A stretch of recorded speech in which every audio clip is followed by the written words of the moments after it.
That's right, it's update 14. Get your Stetsons out, shoot wildly into the air, because it's NASCAR, boys!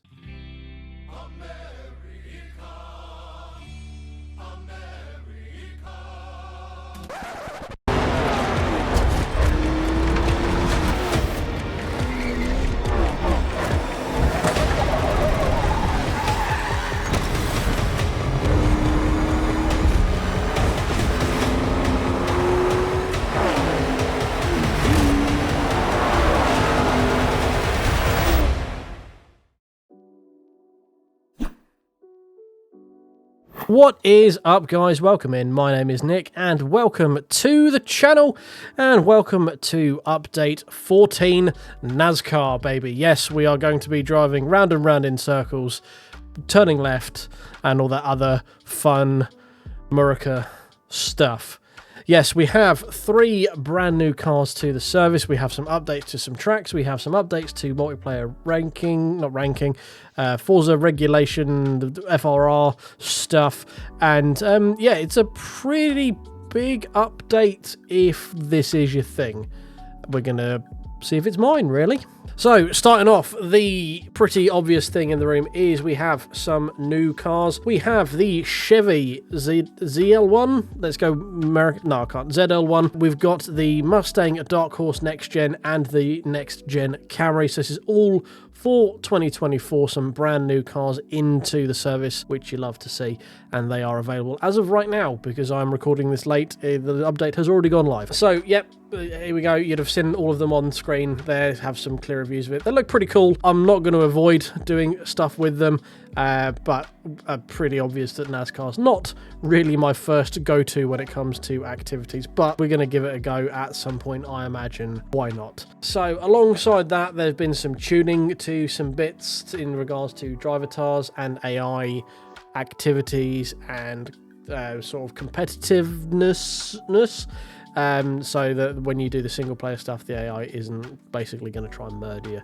and all that sort of stuff. But yes, we'll get onto that. That is the main headlines. We have 3 brand new cars to the service, and this next 5-week period, I think it is going to be mostly based around NASCAR, baby. So we have game improvements, just basically to stability and stuff. We've got some adjustments to reflections on tracks and how some surfaces work. Mugello finally is getting some of its curbs adjusted, so hopefully it won't kill you without rhyme nor reason. I'm assuming it's the curbs at the top of the hill, the sort of double chicaney bits, because they were very temperamental as to whether you were going to carry on going the way you were going or the way the curb that you decided was going to go at any given moment. So we'll try that out. We'll see if we can get some better, more consistent results running across those curbs. Crash support issues, that's always good. More updates in terms of liveries and more stability in that regard. Just like general updates and more goodness and yeah, as I say, drivatar AI has been adjusted. Track wall friction at the ovals, meaning that you can do the wall ride of glory. Probably, maybe, I don't know, but they shouldn't, from the way I read this, they shouldn't slow you down as much as they were previously. And another big one for a lot of people, I'm not one who goes in and fiddles with tunes a lot, but if you are someone who has to have lots of different tunes, they have removed the auto-saved tune from your 450 tune cap, and they are looking at adding more tune cap later, or removing the extensively whatever. The auto-save tunes are no longer part of your 450 cap, if you see what I mean. And then they are also saying that they are looking to increase that limit going forward. So as you can see here, auto tunes will still appear in game menus, however they will not impact your save limit, which is currently set at 450, and they are actively trying to increase that limit for a future release, so that is good. I don't really drive that many cars, and I generally have one tune for those cars because I don't have the stick-to-itiveness to go in and fettle stuff. I get it to a point where we go, yeah, it's pretty drivable, and we'll go from there.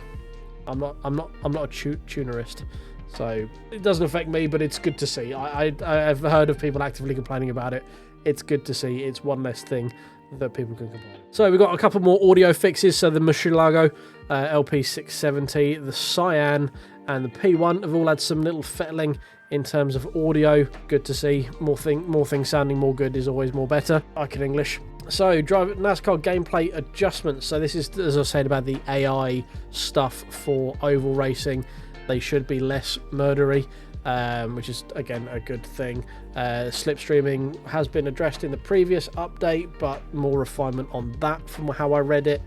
And we've also got rolling starts in featured multiplayer for the NASCAR series. This is a low-key, massive win, so you don't have to do standing starts at Daytona and slip all the way down the inner banking. This is huge, huge. To quote my man DT, this is huge. And for clarification, he is not my man. It is just a meme. Yeah, it is huge. And they are looking to update this to non-NASCAR gameplay systems, or what am I thinking of? It says it right here. Where is it? Featured multiplayer and update for non-NASCAR events. There we go. In future updates going forward, so from update 15, where I'm assuming what that means is if the race that you're doing starts on a banked part of the track, they'll get you a rolling start rather than a standing start, because Daytona starts, basically. Homestead Miami has had a new look with some NASCAR branding on it, and here is a picture of said Homestead Miami with the ZZL1 in there for context. Yeah, so some update to the stickers. Don't know if they've updated the track. I've seen some people complaining about where the wall is in terms of the pit lane. I don't know if that's actually been done, but yeah, we've got that there. So advanced ghosting in multiplayer, so less people doing more stupid stuff is always more better. So predicted high velocity collisions, so the thing monitoring going, hey, this guy's doing 4, this guy's doing 4,000. We probably should ghost at least one of them. Has been improved.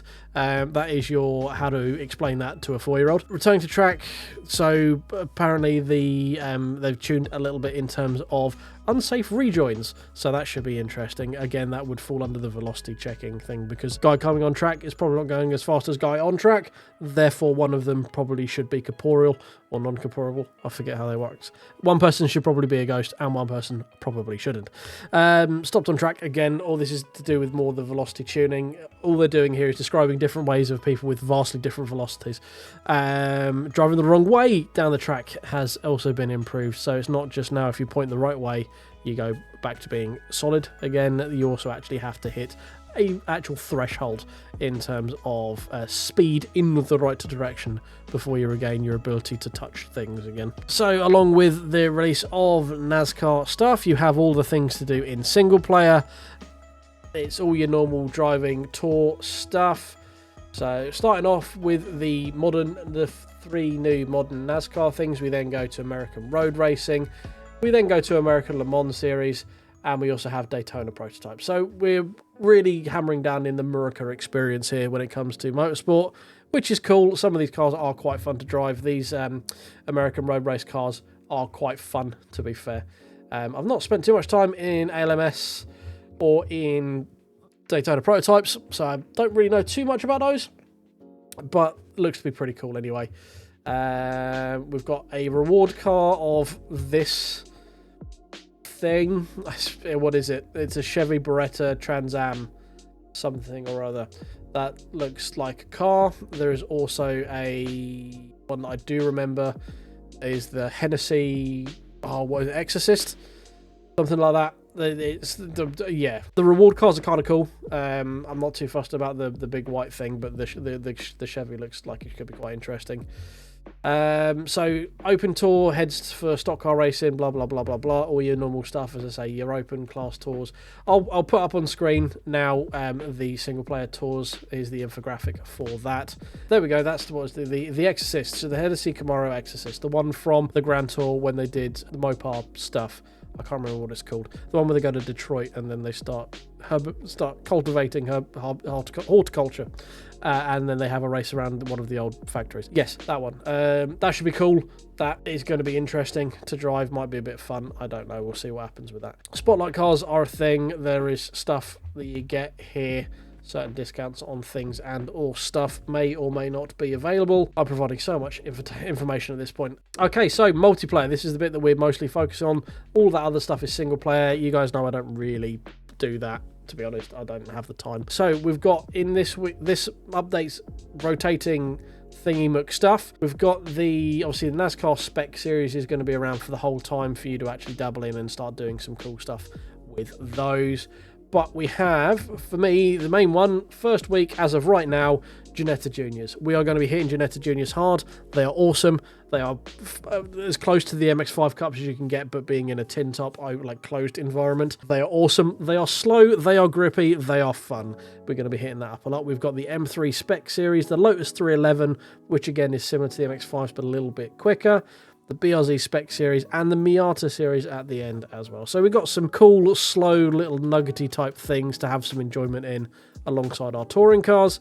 Other than that, we've also got some modern race car, vintage Le Mans, early race car and P2, and some GTX as well. GTXs can be quite fun. So we've got some interesting rotating lobbies this update. As I say, it runs for 5 weeks if I'm not mistaken. So we're going to be looking at sort of mid-December 10th-ish for the update 15 with Bathurst. That's going to be my thing on there. I think I did the maths right on that. We're going to be looking somewhere, whatever the second Monday is, maybe the third Monday in December. Pencil that in for Bathurst, because that is based on what I'm seeing in terms of trends, when that's going to be alive. I should be able to work out a date for you shortly. Evergreen series obviously hasn't really changed, to be honest. We've got the Endurance series, the touring cars, and then the rotating GT2, GT3 specs through the 5-week rotation. Does it give us dates? It does. Look at that. So we've got NASCAR series with modern race car and Ginetta Juniors. That is this week, November 6th. Rotates out on the Wednesday, remember. We've got then vintage Le Mans with the BMW starting from November 13th. We've got the early factory race cars with the 311 from November 20th. We have the P2 with BRZ starting 27th.